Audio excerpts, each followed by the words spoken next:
Okay so hi guys. तो आइए start करते हैं। आज का टॉपिक हमारा open and closed economy.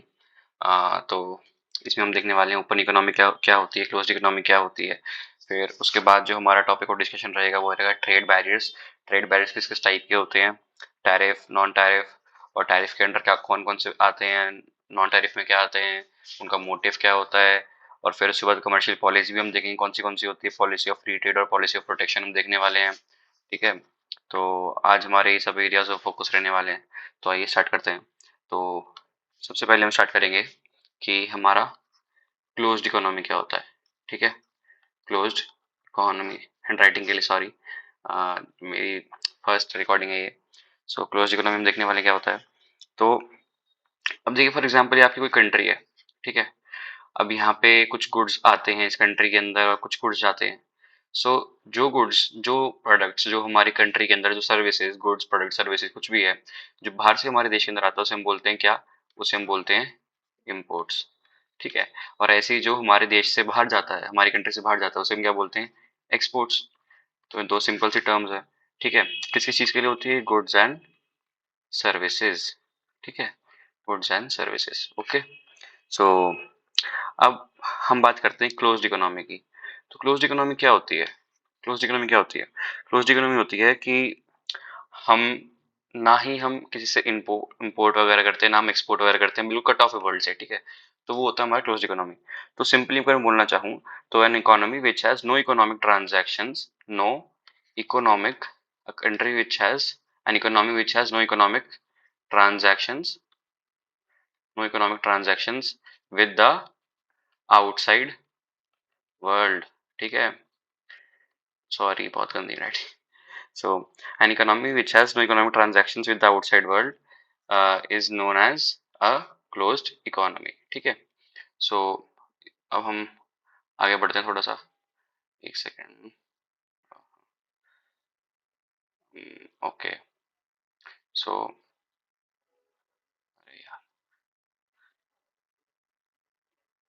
So an economy which has no economic transactions with the outside world, उसे हम क्या बोलते हैं, उसे हम बोलते हैं क्लोज्ड इकोनॉमी। सो इसका मतलब क्या हुआ क्लोज्ड इकोनॉमी का, हमारे यहाँ पे ना ही इम्पोर्ट हो रहा है, ठीक है, ना हमारा एक्सपोर्ट हो रहा है, no imports no exports, and no investments. ना हम किसी की कंट्री में इन्वेस्ट कर रहे हैं, ना कोई हमारे अंदर इन्वेस्ट कर रहा है हमारी कंट्री के अंदर। ठीक है। So and no cross border, no cross border, no cross border movement of capital. ठीक है। ना पैसा आ रहा है ना पैसा जा रहा है। ऐसी इकोनॉमी में क्या बोलते हैं, इसको हम बोलते हैं क्लोज्ड इकोनॉमी। ठीक है। इसे हम क्या बोलते हैं, इसे हम बोलते हैं क्लोज इकोनॉमी। ठीक है। अब these kinds of economy are basically self sufficient, these are self sufficient economies. So self sufficient economy बोलते हैं। बट होता क्या है, देखो इन रियलिटी वैसे आप कितना ही बोल लो कि it is an economy which has no economic transaction with the outside world, but this is not reality. ठीक है। You can not live in isolation. ठीक है। You need certain essential commodities, you need certain essential things from outside as well for your survival. So but in reality, as I said, no economy can be completely, no economy can be completely closed। ठीक है। No economy can be a completely closed economy, as every nation needs to import certain essential items। ठीक है। as every nation needs to import certain essential items, जैसे कि क्या क्या, crude oil हो गया हमारे यहाँ, जैसे इंडिया के अंदर क्रूड ऑयल होता है, फिर हमारा मेडिसिन होती हैं। So these items. ठीक है। सो हमने क्या क्या देखा, हम फटाफट इसको रिकैप करते हैं क्लोज इकोनॉमी के अंदर। अब हमने देखा कि what is closed economy, an economy which has no economic transactions with the, an economy which has no economic transaction with the outside world is known as a closed economy. And in this kind of economy there are no imports, no export, no investment, no cross border movement, movement of capital, and this kind of economy is self sufficient. But in reality क्या होता है, no economy is a completely closed economy, and essential items जैसे कि crude and crude oil, medicines, these are essential items, and so no economy can be completely closed economy, as every nation needs to import certain essential items like these। okay, so ये हो गया हमारा close economy. अब थोड़ा आगे बढ़ते हैं। Pen change कर लेता हूँ, थोड़ा अच्छा लगेगा। सो अब जो हमारा टॉपिक है, कहाँ गया पेन, अरे यार, ये तो इसमें ना, अब हमारा टॉपिक है closed economy. Closed economy, sorry, closed economy तो हो गया। अब हम पढ़ने वाले हैं क्या, हमारा नेक्स्ट टॉपिक ऑफ डिस्कशन रहेगा यहाँ पे ओपन इकोनॉमी। ठीक है, ओपन इकोनॉमी बिल्कुल इसका ऑपोजिट ही हो जाता है। ठीक है, ओपन इकोनॉमी बेसिकली इसका ऑपोजिट है। तो देखो वहां क्या था, वहां था no economic transaction with outside world. ठीक है, तो यहाँ पे क्या होगा, यहाँ पे होता है open economy is an economy which freely engages. ठीक है, it freely engages without any restrictions, freely engages without any restrictions with the outside world. ठीक है, so an open economy is an economy which freely engages without any restrictions with the outside world. कोई restriction नहीं लगाते, open मस्त सामान जाता है सामान आता है, फुल ओपन इकोनॉमी। ठीक है, सो बट इन रियलिटी होता क्या है, no economy can be completely open. ठीक है, no economy can be a completely open economy. Reality की बात कर रहा हूँ मैं यहाँ पे। In reality no economy can be completely open economy. क्यों?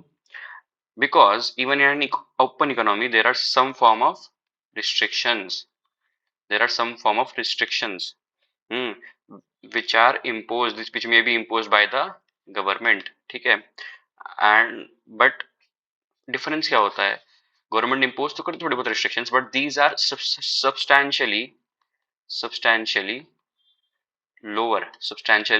lower than a closed economy, than the restrictions imposed by the closed economies. ठीक है, तो what is an open economy? An open economy is an economy which freely engages without any restrictions with the outside world.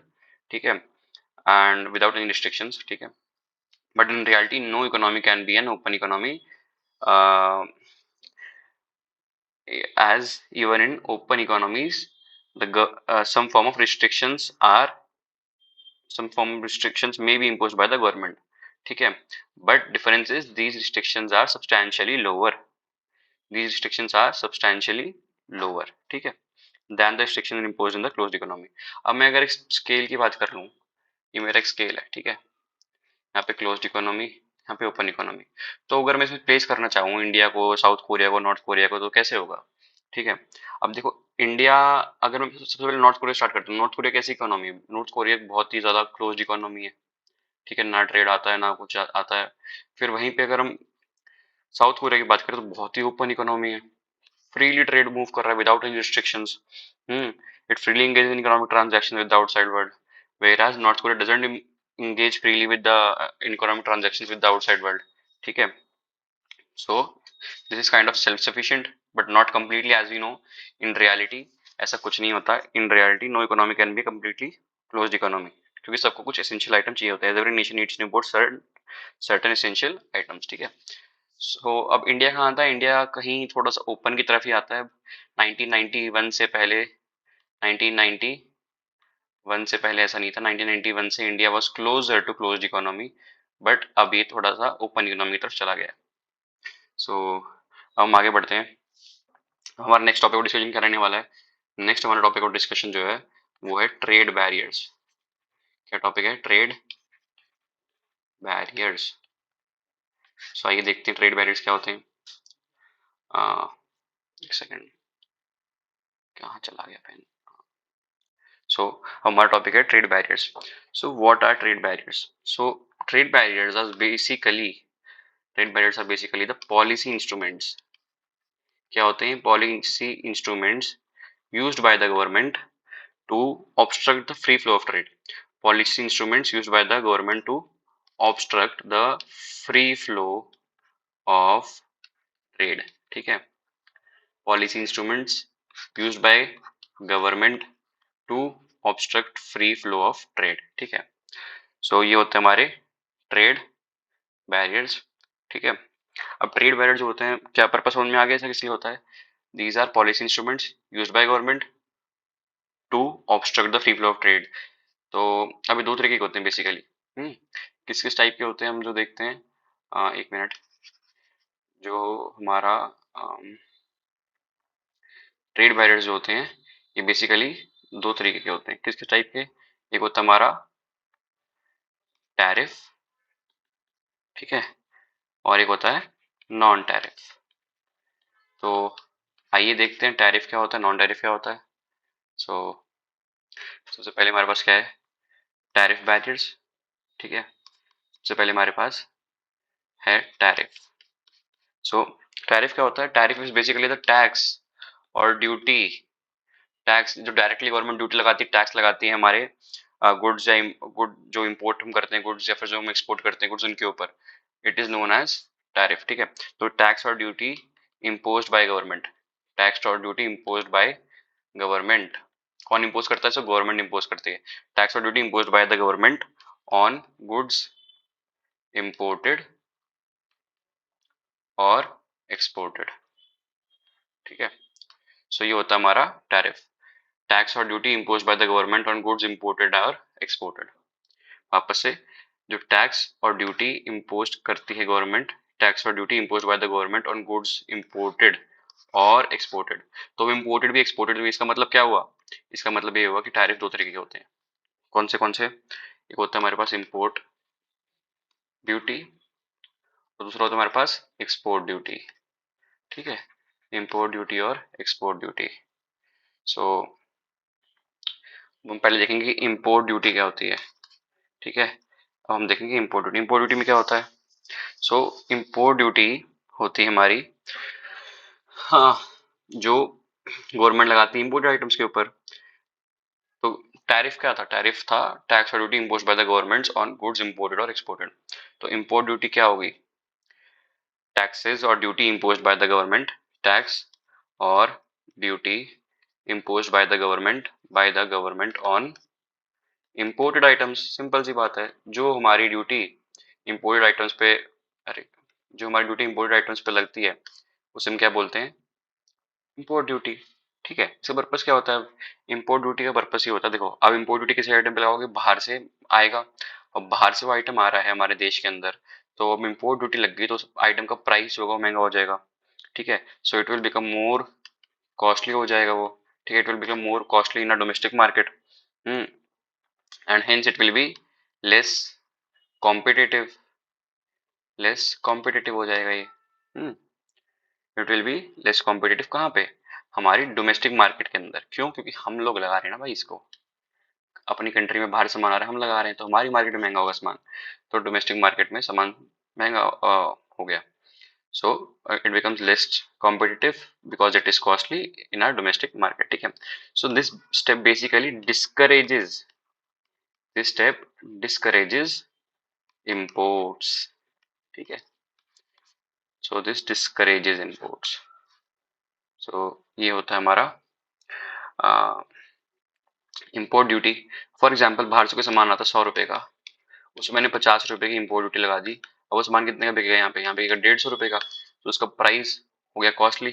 So this has become, imported item has become costlier in our domestic market, and since it has become costlier it will be less competitive, and it is less competitive, so we are discouraging what, we are discouraging imports।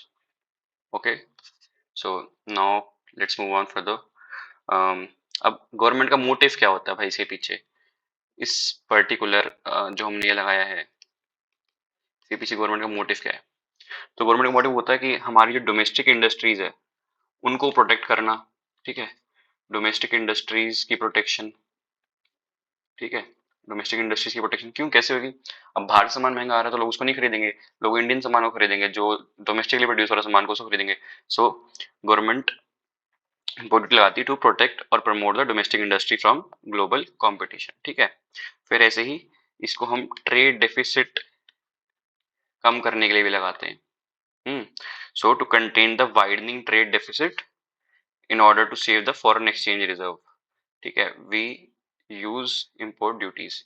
तो होता क्या है, अब हम trade deficit के अंदर है, अब हम चाहते हैं कि भाई हमारे कंट्री में और सामान ना आए, क्योंकि सामान आएगा तो हमारे यहाँ से देश से और पैसा बाहर जाएगा, देश से पैसा बाहर जाएगा, तो उससे क्या होगा, देश से पैसा बाहर जाएगा तो उससे हमारे फॉरेक्स रिजर्व जो होंगे वो कम हो जाएंगे। So to reduce this trade deficit, to contain this widening trade deficit so that we can save our foreign exchange reserve, uh, we tend to use import duties। ठीक है, सो ये हो गया। तो क्या क्या मोटिव है, एक तो डोमेस्टिक इंडस्ट्रीज की प्रोटेक्शन, फिर ट्रेड डेफिसिट को कंटेन करना, कंटेनिंग ट्रेड डेफिसिट, ठीक है, कंटेनिंग ट्रेड डेफिसिट। और फिर क्या रीजन हो सकता है?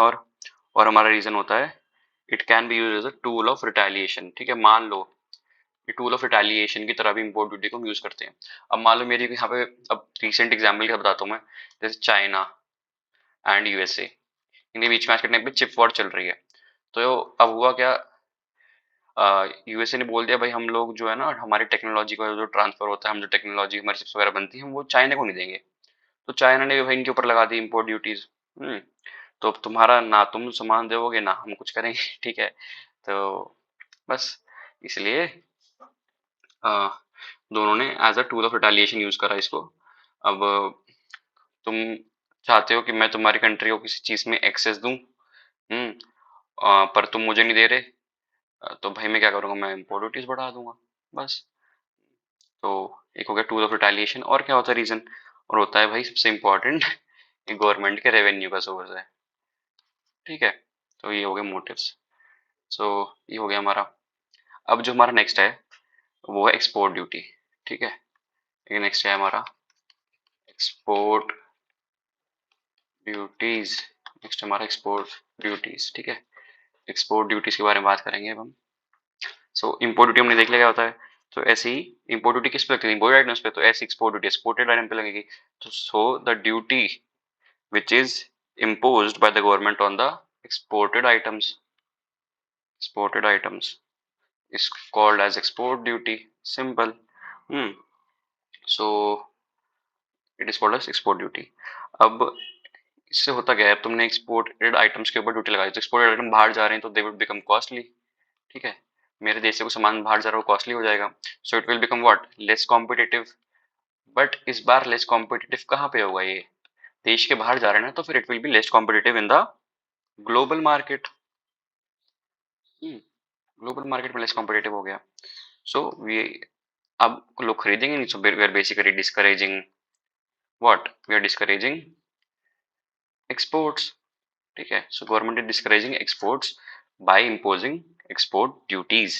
अब गवर्नमेंट के पीछे इसका जो ये करने का, ये ड्यूटी लगाने का क्या मोटिव है, ठीक है। मोटिव क्या है इसके पीछे? मोटिव यहाँ पे दो चीजें हो सकती हैं। या तो उस आइटम को डोमेस्टिकली डोमेस्टिकली अवेलेबल कराना, ठीक है, डोमेस्टिकली अवेलेबल कराना। या हो सकता है कि दूसरा तो होता है कि गवर्नमेंट के रेवेन्यू का सोर्स है, गवर्नमेंट रेवेन्यू कमाना चाहती है इससे, तो गवर्नमेंट रेवेन्यू का सोर्स हो गया। अब हम बात करते हैं, ये तो हो गया हमारा, हमने बात करी इंपोर्ट ड्यूटी एक्सपोर्ट ड्यूटी जो टैरिफ के अंदर आती है, हमारी ट्रेड बैरियर्स बेसिकली। अब हम बात करते हैं नॉन टैरिफ बैरियर्स की, ठीक है। टैरिफ बैरियर देख ली, नॉन टैरिफ, टैरिफ बैरियर क्या थे? टैरिफ बैरियर क्या थे बताओ? टैरिफ बैरियर्स पर basically the tax or the duty which was imposed by the government on the goods imported or exported, ठीक है। अब हम बात करते हैं नॉन टैरिफ बैरियर की। पेन चेंज कर लेना चाहिए। बात करते हैं non tariff barriers. Non tariff barriers के अंदर क्या होता है? So what are non tariff barriers? So what were tariff barrier? पहले tariff barriers were the tax और duty which was imposed by the government on the tax और duty which was imposed by the government on the imported और exported item, ठीक है। वहां पे लग रहा टैक्स लग रहा था, ड्यूटी लग रही थी, गवर्नमेंट लगा रही थी इम्पोर्ट आइटम पे, एक्सपोर्ट आइटम पे। नॉन टैरिफ बैरियर के अंदर क्या होता है? सो अब हम यहाँ पे टैक्स वगैरह लगाएंगे। So what we will do, we will use other administrative measures apart from tariffs, ठीक है, other than tariffs. So to do what, to discriminate against the foreign goods in favor of domestic goods, ठीक है। So non tariff barriers क्या होते हैं? The administrative measures other than tariffs imposed by domestic government, imposed by domestic government for what purpose? To favor domestic goods, to favor domestic goods against what? Against foreign goods. So that's our non-tariff barriers. थोड़ा सा हो तो बिल्कुल ही ठीक है। Non tariff barrier सब किस किस टाइप के नॉन टैरिफ बैरियर होते हैं तो हम पहले वो देख लेते हैं। सबसे पहला टाइप का जो नॉन टैरिफ बैरियर होता है, अब मैंने क्या बताया, these are the non tariff barriers are the administrative measures other than tariff, tax वगैरह के अलावा जो एडमिनिस्ट्रेटिव मेजर हम लगाते हैं to favour our domestic goods against the foreign goods, वो होता है नॉन टैरिफ बैरियर्स। इसमें सबसे पहला जो हमारा आ जाता है it is quota. Quota, so ये क्या होता है, quota is basically the restriction, quota is basically the restriction on what, restriction on quantity or volume which is volume of a good, ठीक है, that can be imported or exported during a specified time period, ठीक है। So what is quota? Quota is a restriction on the quantity or volume, quantity or volume that can be imported or exported during a specific time period, ठीक है। For example government बोलती है एक साल के अंदर ना हम, एक साल के अंदर हम कितने से ज्यादा, मान लो हम 2 मिलियन मेट्रिक टन से ज्यादा हम गेहूं नहीं परचेज करेंगे, तो ये क्या हो गया, कोटा हो गया ये, ठीक है। द रिस्ट्रिक्शन ऑन क्वांटिटी और volume of a good that can be imported और exported is, that can be imported or exported during a time period is known as quota. सो अब कोटा जनरली कैसे कम, जनरल लाइसेंसेस के through हम quotas को regulate करते हैं, licences के through हम रेगुलेट करते हैं कोटास को। जैसे मान लो हमारे यहाँ पे पल्सेस की डिमांड है कितनी, पल्स यार हैंड राइटिंग बहुत खराब है, पल्सेस की डिमांड है मान लो मेरे यहाँ पे, डिमांड है कितनी, demand is equal to 10 million metric ton की डिमांड है मान लो, और सप्लाई कितनी है 8 मिलियन मेट्रिक टन की। अब गवर्नमेंट क्या करेगी, ये जो 2 मिलियन मेट्रिक टन की ज्यादा जो डिमांड है ना, दो मिलियन मेट्रिक टन की डिमांड ज्यादा है, तो हम क्या करेंगे, हम बाहर से एक्सपोर्ट करवा लेंगे, मतलब इंपोर्ट करवा लेंगे बाहर से, ठीक है। तो इंपोर्ट करके हमने फुलफिल कर ली, ठीक है। सो हमने कह दिया कि हम लगाएंगे इंपोर्ट कोटा कितने का, हम लगाएंगे import quota 2 million metric ton का, कि इस साल में 2 मिलियन मेट्रिक टन से ज्यादा हमारा जो पल्सेस है वो बाहर से नहीं आएंगी। इससे क्या होगा, जो हमारा डेफिसिट था वो डेफिसिट पूरा हो गया। अब और इससे जो हमारी डोमेस्टिक इंडस्ट्री वो भी सेव होगी। डोमेस्टिक इंडस्ट्री कैसे सेव होगी, बाहर से जो सामान आ रहा है वो इतना नहीं आ रहा कि भाई तुम्हारी जो एग्जिस्टिंग सप्लाई है उसको वो डिस्टर्ब कर दे, ठीक है। तो वो चीज हो जाती है, तो हमने देख लिया। अब हम बात करेंगे सब्सिडी की। कोटा हमने देख लिया, quota what is quota, it is a restriction on quantity और volume of a good that can be imported और exported in a specified time period. Second हमारा सब्सिडी, सब्सिडी तो सबको पता ही है, नॉर्मली गवर्नमेंट की सब्सिडी क्या होती है, सब्सिडी होती है प्राइस सपोर्ट, क्या होती है, price support which is given by government to manufacturers और producers of goods and services, ठीक है, of exportable items. So what is subsidy? Subsidy is the price support given by government to the manufacturers or to the or to producers of exportable items, ठीक है। So that is subsidy.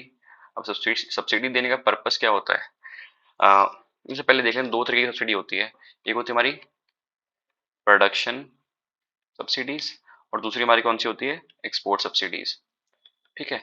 Production subsidy और export subsidy. Production subsidy जो हमारी होती है ये होती है जैसे कि these are the subsidies which are given by the government to the producers of exportable, to the producers को हम देते हैं, ठीक है, to the producers of exportable goods and services. तो प्रोडक्शन के लिए यहाँ पे प्रोडक्शन सब्सिडी क्या होती है, प्रोडक्शन सब्सिडी हमारी होती है, एग्जाम्पल दे रहा हूँ, लो कॉस्ट रॉ मटेरियल, ठीक है, लो कॉस्ट का रॉ मटेरियल हमने यूज कर लिया, या लो इंटरेस्ट पे हमने लोन दे दिए, चीपर पावर दे दी, वो हमारा होता है सब्सिडी, ठीक है। प्रोडक्शन प्रोडक्शन सब्सिडी और export subsidy. Export subsidy are basically the post production, production हो चुकी है उसके बाद जो गवर्नमेंट सब्सिडी देती है, पोस्ट प्रोडक्शन स्टेज पे जो गवर्नमेंट हमें सब्सिडीज देती है, these are export subsidies. Export subsidies are given in the post production stage of exportable goods. Example, transportation subsidy, ठीक है, मुझे ट्रांसपोर्ट करना तो उसमें सब्सिडी दे दी तो प्राइस नीचे आ गया, ठीक है, ट्रांसपोर्टेशन सब्सिडी। और आइए अब हम देखते हैं आगे, अब इसका बेनिफिट क्या होता है, इसका बेनिफिट, सब्सिडी का बेनिफिट ये होता है कि सब्सिडी देंगे तो फिर जो हमारी प्रोडक्शन कॉस्ट होगी, प्रोडक्शन कॉस्ट वो कम हो जाएगी, it will reduce the cost of production. अब because it is reduce, so our product will be competitive in the international market. A product will be competitive in the international market. ठीक है. It will be priced competitively in the global market. तो इससे क्या होगा, हमारे जो exports होंगे they will boost. ठीक है. अब ये सब्सिडीज होती है ना, इनमें एक चीज है, हम दे तो अपने अपने कंट्री के लोगों को रहे हैं, ठीक है, अपने प्रोडक्ट अपने मैन्युफैक्चरर्स को अपने प्रोड्यूसर्स को दे रहे हैं, लेकिन this is considered to be trade distorting in nature. ठीक है, ट्रेड डिस्टॉर्टिंग हम इसको मानते हैं. ठीक है, subsidy is considered to be trade distorting in nature because it creates a non-level playing field. It creates a non-level playing field in international trade. It creates a non-level trade playing field in international trade. ठीक है,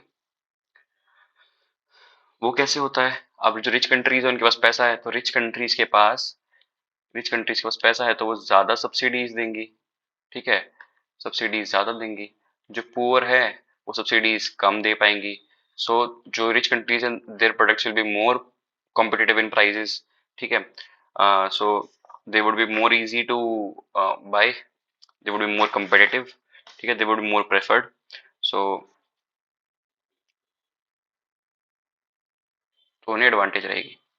अब हमारा जो next है, this is basically जो हमारी third type की non tariff barrier है, वो है हमारा health sanitation and safety regulations. Health, sanitation and safety regulation, these are our third type of what?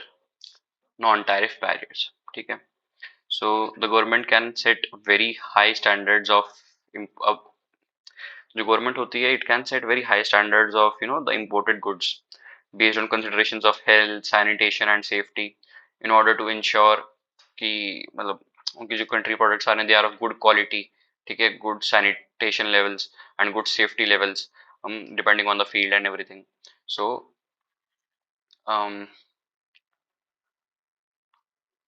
What is health sanitation and safety regulations, ये हम बात कर रहे हैं. सो इसमें होता क्या है, a country can restrict imports by fixing very high standards for the goods that are imported based on health, sanitary and safety considerations. If the imported goods do not meet these standards, the imports may be rejected. ठीक है, imports may be rejected.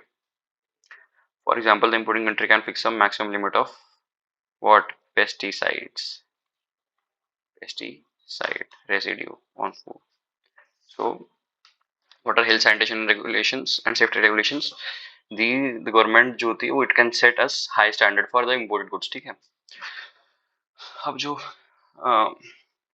based on the consideration of health, safety and this, and if it does not meet these standards, so the imported item may be rejected.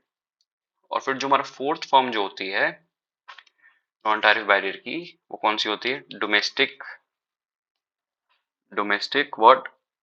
Content requirement. Domestic या local इसको बोल देते हैं, domestic और local content requirement, कि मेरे को product बन रहा है तो उसमें इतना परसेंट जो है वो मेरी कंट्री का होना चाहिए पार्ट. ठीक है, so the government can make it necessary that a certain percentage of the parts used in a product should be manufactured domestically. ठीक है, ये हमारा होता है domestic and local content requirement. अब आज के लिए इतना बहुत है. अब नेक्स्ट हम बात करेंगे कमर्शियल पॉलिसी की अगली क्लास के अंदर. Thank you for watching.